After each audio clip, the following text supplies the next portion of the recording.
тұратын көзі сондай ойнақы, себебін сұрап әзілдесем жымың-жымың етеді. Оның ағасы болып келетін Сенбек күзетте тәулікпен жұмыс істейді. Бір күн істеп, бір күн демалады. Ақкөңіл ағасы інісін туғанындай жақсы көреді десем, артық айтқаным емес. Жеңгесі де мейірімі төгілген, әзілге жақын келіншек. Келіншек дегені болмаса бітімі қыздай, кеудесінде томпиған төсі еріксіз назар аудартады. Қыпша белі оның сымбатты екенін байқата түседі. Қарағанда ойнақы көздерімен арбап тұрады. Үйленгендеріне 3 жыл болса да, әлі күнге перзент сүймеген. Бір күні жұмыста, бір күні үйде болатын ағасы Сенбектің Дарханмен шаруасы жоқ, ал жеңгесінің мойнына менің досымның тамақтануы мен кір киімдерін жуып беру міндеті жүктелген. Досым болған соң мен де дігірлеп қоймаймын. Ол болса, ләм-мим деп ештеңе айта қоймайды. Бірде дәкең ағынан жарылып сыр бөлісті. Айтуынша, ол біраз уақыттан бері жеңешесі Елмирамен ағасы жоқта ойнас құрады екен. Қалада өскен жеңгесі бұған өзі емеурін білдіріпті. Кейде түн ортасына дейін үйге келмей қоятын қайнінісіне Элия жеңгесі үнемі қағытып тиісе беріпті. Бірде ағасы жоқта киімдерін жуып жатып, қалтаңдағы нәрселерге қарап тұрсам, қызғырқының тақымын кептірмейсің-ау дегенде, менің досым ұяттан беті қызара дуылдап, жерге қарап қипақтай беріпті. Тағы бірде жеңешесі жетпегір қай қызды шыңғыртып келдің деп бір тиісіп өтеді. Әрине, ағасы жоқ кезде ғана осылай ойнайды. Ағасы барда әдептен аспайды. Ағасы жоқта реті келген сайын әлгіндей сөздермен түйреп қытығына түйе түсуін қоймайды. Қызғырқынды құр жібермейтін сері көңіл досым жеңешесінің мұндай қылығынан үркектеп ыңғайсызданады. Сөйтіп жүргенде бірде Дархан ағасы жоқта үйге қызара бөртіп келеді. Түнгі 12-де аса есікті ашқан жеңешесі әдеттегіше қағыта қарсы алады. Бұл да құр қарап тұрмаса керек. Жеңгенің бір бұты байынікі, бір бұты қайындікі дегенде, бүгінгінің жігіттер түсінбей өтетін болды ғой дегенде, тәкең шыдамай кетіпті. Сымбатымен жігіттерді өзіне тартып тұратын көрікті жеңешесіне әдептен аттап бірінші рет қол жүгіртеді. Талайдан бері мұндай батылдықты күтіп жүрген Элия да Дарханның құшағына құлай кетеді. Сөзбен түйреп жүргенде мына жеңгемнің желігі басылмай жүреу деп ойлаймын да қоя салатымын. Бұл жолы шыдай алмадым. Аяқ киімді шешкен бетте жібек қалатынан бары бітімді көрініп тұрған жеңешемнің белінен құшақтай алдым. Оттай жанып тұр екен. Жаймен өзіме тартсам жымың қағып құшағыма кіріп барады. Шыдап тұрамын да. Құмарлығым артып, еріне сүлікше жабыстым деп, дәкең шынын айтқанда менің де оның жеңгесіне ойым кетіп қалғандай болды. Сүйісіп тұрып ебедейсіз қолдарым оның белінен төмен түсіп дөңгеленіп тұратын жұп-жұмсақ жамбасын умаждап кетті. Ол болса маған тығыла түсіп осы сәтті әрі қарай жалғасуын қалай түскенін білдіреді. Еппен аймалап жібек қалатын үстінен сусыта түсіріп, төс тартқышын ағытқан күйі төсекке қарай әкеттім. Ыбыстық ерні мені өртеп жіберді. Шынымды айтайын, мұндай аймаласу бұрынғы қыздарыммен ешқашан болған емес. Мойнынан аймалап алмадай тырсиған қосанарына ауыз салып үрписіне ернім тигенде жеңешем ләззаттан балқып жатты. Сірә мұндай аймалау ағамның тарапынан болмаған сияқты. Ұзақ аймаласу үстінде оның сүйріктей саусақтары мойнымнан төмен қарай арқамды тұтас қысқылай сипап қозып жатты. Жаймен іш киімін шешіп оттай жанған күн түймесіне қауғадай болған мүшемді бойлата соғып жібергенімде жеңешемнің даусы ыңырана шығып, небір тәтті сөздерді айтып ләззатқа бөленіп, иығымды тістелеп жатты. Ұзаққа созылған айқас менің қара тергем алындырды.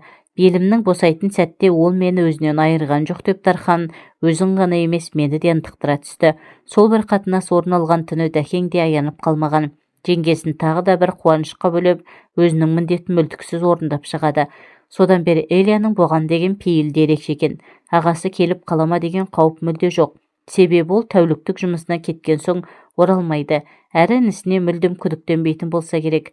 Ал жеңешесі Елмира күйеуі жұмыста болған уақытта қайын інісін ерекше күтіп, тіпті бірнеше рет телефон соғып тастайтын сәттері аз емес.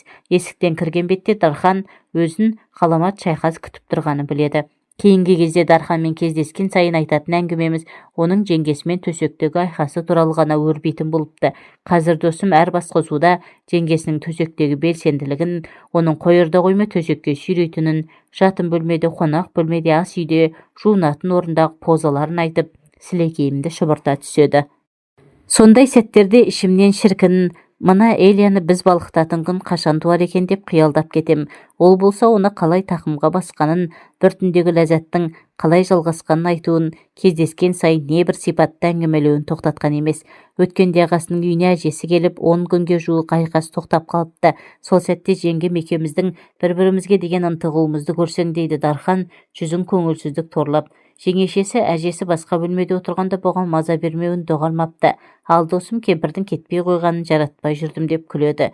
Жақында ауылдан қайынатам келетін болып күтіп алуға Дархан екеуміз бірге баратын болып келістік. Пойыз түнде келетін еді. Алайда баратын сәтте Дарханның телефон тұтқасын көтермей қойғаны. Ағасы да сол күні шамасы жұмыста болған болуы керек. Көз алдыма Дәкеңнің Элияны қырандай біріп алып, қызыл көрпені бүлкілдетіп жатқаны елестеп тұрды. Мұндай да болады екен ғой. Осы бір көктемнің мың бір түнінде өзімнің басымнан өткенді жазбақпын. Алланың қалауымен ақ орамал тағып босағаттап, өзімнің мектептен бірге жүрген жігітіме тұрмысқа шықтым. Магистратура оқып жатырған шағым. Той өткен соң бір аптадан кейін оқуға кеттім. Жолдасым келіп тұрды. Жазда бітіріп үйге келдім. Бірақ тұрмыс құрғаннан соң оған деген көңілім суып кетті. Бір төсекте жатпақ түгілі оның жүзінде көргім келмейтін. Әйтеуір ретін тауып қашқақтаумен жүрдім. Солай жүріп жұмысқа орналастым. Бір күні бірлігім бітіп, күйеуімнің телефонынан алмақ болып, бөтеннен келген SMS оқыдым. Білмегендей бұл бөтені туралы зерттеп анықтап болып сұрадым. Мойындамады, өзге әйелдермен сөйлесетінін. Өлердегі сөзін айтып ешқайда мені жібермеді. Сөйтіп мен жұмысымда жүре бердім. Ол қыздан қыз ауыстырып әдетін қоймады. Ал мен сезімім қызғаныштан артта берді. Бірақ бала болмады. Сөйтіп 2 жыл өтті. Талай қыз түгіл үлкен әйелдермен ұстадым. Саусағым жетпейді санауға ұсталған сәттерін. Бірақ ажырасуға білдей бір отбасымды жерге қаратқым келмеді. Бір жағынан күйеуімді қимадым.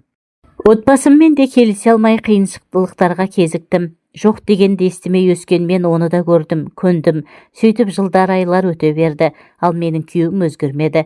Бір күні қалаға мені 3 күнге командировкаға жіберді. Біз районда тұрамыз, яғни 4 күнім тұратын қалаға. Ең бірінші күні кешке тексеруден шығып, таксиге отырдым. Үйме, яғни 4 күніме бара жатырмын. Таксистке де мән бермей жұмыстың шаруалармен сөйлесіп келем. Үй жаққа жақындарда таксист, бұл жақ жаңбырда балшық болады деді. Мен иә деп қоям. Талай осы балшықты кештік дедім.